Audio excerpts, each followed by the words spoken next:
Saudara siapa nih? Anugrah, bukan.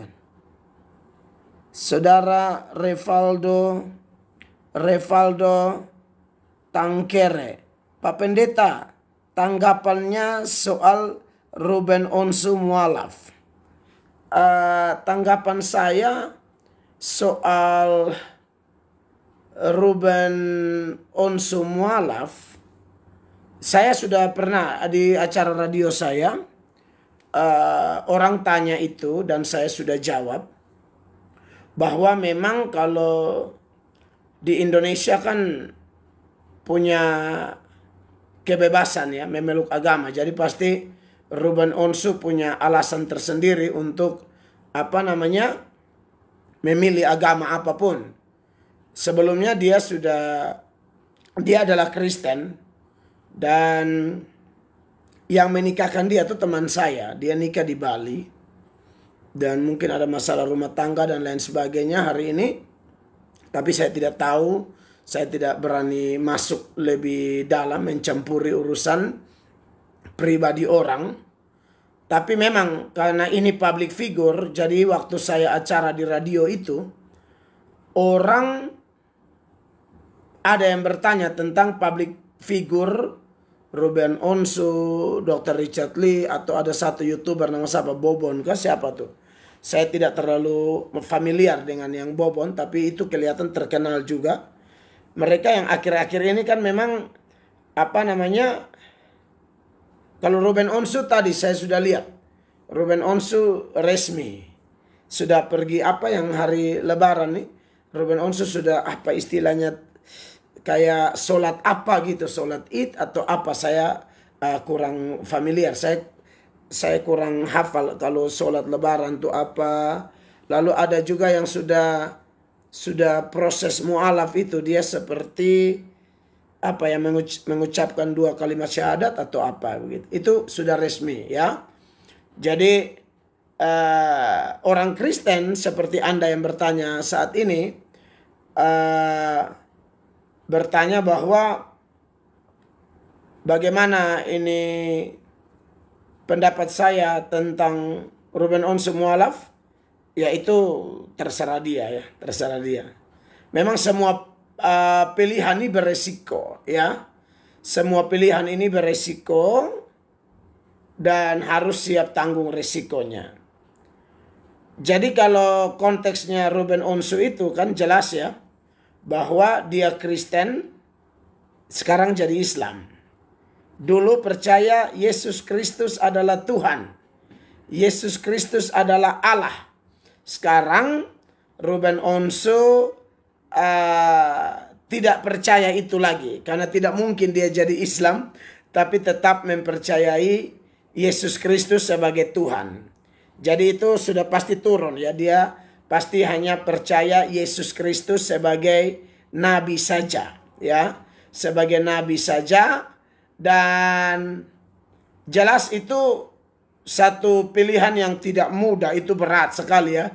Dari kecil sampai usia sekarang Ruben Onsu terbiasa dengan mendengar Yesus Allah, Yesus Allah, Yesus itulah satu-satunya penolongku yang sungguh, dia berjanji akan kembali. Atau kayak lagu kita di gereja Protestan, hormat bagi Allah Bapa, hormat bagi anaknya, hormat bagi Roh Penghibur ketiganya yang esa, ya kan?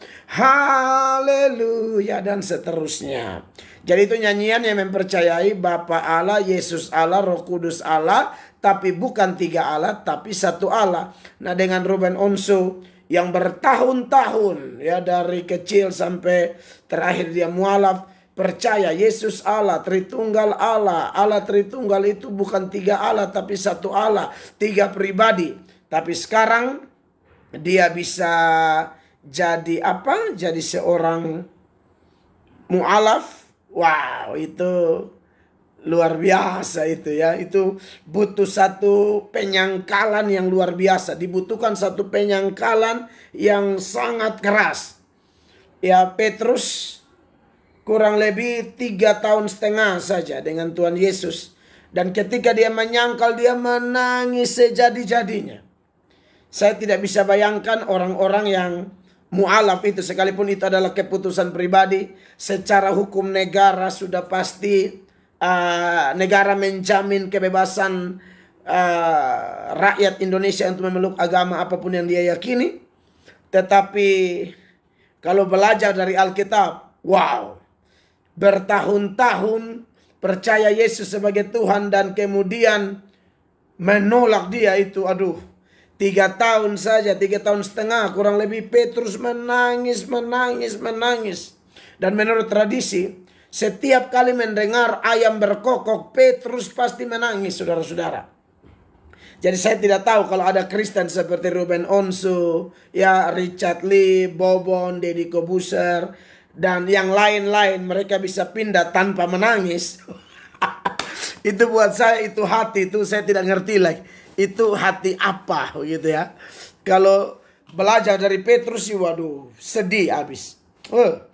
Ngeri. Kita aja nih yang Kristen ya, saudara-saudara ya. Kita yang Kristen, saudara, kalau sudah sudah betul-betul melayani Tuhan, kan kadang-kadang kalau kita bikin dosa, kita menangis, kita sedih, itu belum menyangkal dengan mulut atau apa, kita sedang jatuh dalam dosa, kan kita sedih sekali. Tapi ada orang-orang yang dengan begitu yakin ya, menyuarakan penolakan terhadap ketuhanan Kristus. Ya. Nah, buat saya kalau lihat dari Alkitab ya, kalau belajar Alkitab, memang itu saya baca buat saudara. Saya baca buat saudara beberapa ayat yang sangat familiar di dalam Injil ya. Misalnya Matius pasal 10. Ayatnya yang ke 31 ya. Sebab itu janganlah kamu takut, karena kamu lebih berharga daripada banyak burung pipit. 32. Setiap orang yang mengakui aku di depan manusia, aku juga akan mengakuinya di depan Bapakku yang di sorga. Jadi kalau Anda dan saya seperti saya, mau kapanpun dimanapun, mau di hadapan orang satu agama, beda agama, saya akan menyerukan bahwa Yesus Kristus adalah Allah.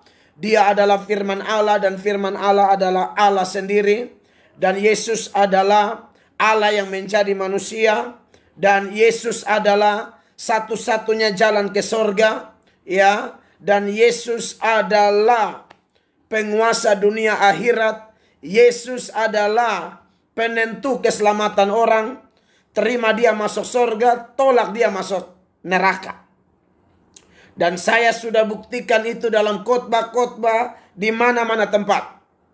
Bahkan ketika berkhotbah di depan pemerintah, saya pernah khotbah di depan menteri yang bukan Kristen, ya, dan pejabat-pejabat mau tingkat nasional maupun daerah. Saya pernah diizinkan Allah menyampaikan firman Allah, dan bagi saya itu satu kesempatan untuk membuktikan bahwa penghormatan kepada Kristus Yesus sebagai Tuhan itu jauh lebih daripada siapapun, orang terkenal sehebat apapun, tetap Yesus Kristus adalah penguasa dunia akhirat. Karena jujur, saya mau diakui di hadapan Bapa. Sebab ini ayat bilang begini, Matius 10 ayat 32. Setiap orang yang mengakui aku di depan manusia, aku juga akan mengakuinya di depan Bapakku yang di sorga. Sedangkan ayat 33 Tuhan Yesus bilang begini. Perhatikan saudara-saudara. Tetapi barang siapa menyangkal aku di depan manusia, aku juga akan menyangkalnya di depan Bapakku yang di sorga. Nah, ini resiko kalau tinggalkan Kristen. Ya. Kalau sudah Kristen tapi tinggalkan Kristen, resikonya adalah pasti Tuhan akan menyangkal dia di depan Bapa di sorga. Saudara, nanti kita semua itu kan menghadap tahta pengadilan ya. Ya. Menghadap tahta pengadilan. Dan orang-orang yang sudah terima Yesus Kristus sebagai Tuhan, kita tidak perlu takut lagi.